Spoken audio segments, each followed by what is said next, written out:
டே of 3 அதே மாதிரி இப்போ ப்ராடக்ட் வந்து இந்த மாதிரிலாம் கம்ப்ளைண்ட் ஆகுது. அதை வந்து சில சர்வீஸ் சென்டர்ல வந்து கிளைம் பண்ண மாட்டேங்கிறாங்க. சரியான ரெஸ்பான்ஸ் இல்ல அப்படிங்கிறீங்க. ரெஸ்பான்ஸ் இல்ல அது எனக்கும் தெரியும். ஒரு சில இடத்துல அப்படித்தான் இருக்கு. நானும் எல்லா இடத்துலயும் பார்த்துட்டு தான் வரேன். எல்லா கஸ்டமருமே சொல்ற ரிவ்யூலுமே பார்த்துட்டு தான் வரேன். என்கிட்டயே நிறைய சொல்லியிருக்காங்க. நான் ஒரு வீட்டுக்கு மாட்ட போயிருக்கேன்னா, பக்கத்து வீட்ல இருக்கவங்க, அதுக்கு பக்கத்துல இருக்கவங்கலாம் சொல்லியிருக்காங்க. ஏன் இவங்க இப்படி பண்றாங்க? சர்வீஸ் சென்டர் கிடையாதா? ஏன் டெக்னீஷியன்ஸ் கிடையாதா? அப்படின்லாம் கேட்டுருக்காங்க. டெக்னீஷியன்ஸ்லாம் இருக்காங்க. கம்மியான ஆள் தான் இருக்கிறாங்க. ஓகே, எல்லா இடத்துலயும்.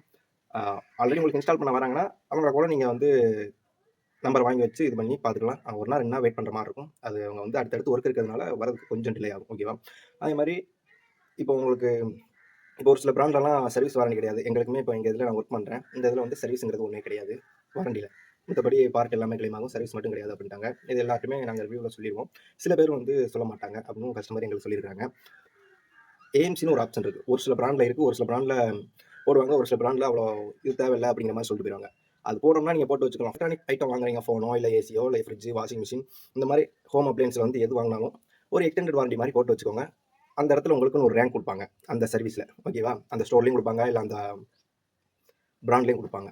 நாங்களே இப்போ நெறைய இடத்துல பார்த்துருக்கோம். நெறைய கஸ்டமருமே எங்களுக்கு சொல்லிட்டாங்க. நாங்க கன்டினியூஸா ஒரே பிராண்ட தான் வாங்குறோம். அந்த இடத்துல எங்களுக்கு பிளாட்டினம்ங்கிறதுல ஒண்ணு குடுத்துருக்காங்க. ஒரு ஏசி வாங்கி 3 வருஷம் யூஸ் பண்ணிட்டு, அது அப்படியே நான் ரீப்ளேஸ்மென்ட் குடுக்குறேன். 35,000க்கு வாங்கியிருக்காங்க. ரீப்ளேஸ்மென்ட் போடுறாங்க. போட்டு அடிஷனலா இவங்க வெறும் ரூ. 12,000 தான் கட்டியிருக்காங்க. 3 வருஷம் யூஸ் பண்ண ஏசிய குடுத்துட்டு, வெறும் ரூ. 12,000 கட்டி, வேற ஒரு புது ஏசி ஹை பிராண்ட்ல எடுத்திருக்காங்க. அதே பிராண்ட் தான். ஹை பட்ஜெட்ல எடுத்திருக்காங்க. அதே பிராண்ட்ல. ஓகேவா? ஸோ இந்த மாரி நீங்க கட்டி எடுத்துக்கிட்டாலுமே, அடுத்தடுத்து அதே பிராண்ட்ல ஒரே நேம்ல வாங்குறீங்க அப்படின்னா, உங்களுக்குன்னே ஒரு ரேங்கிங் விழுங்க. ரேங்கிங் விழுகிறப்போ, உங்களுக்கு தான் அங்க டிஸ்கவுண்ட் ஆகும். ஓகேவா? ஸோ இதே மாரி அடுத்த ஒரு வீடியோ வேணும்னா கமெண்ட் பண்ணுங்க.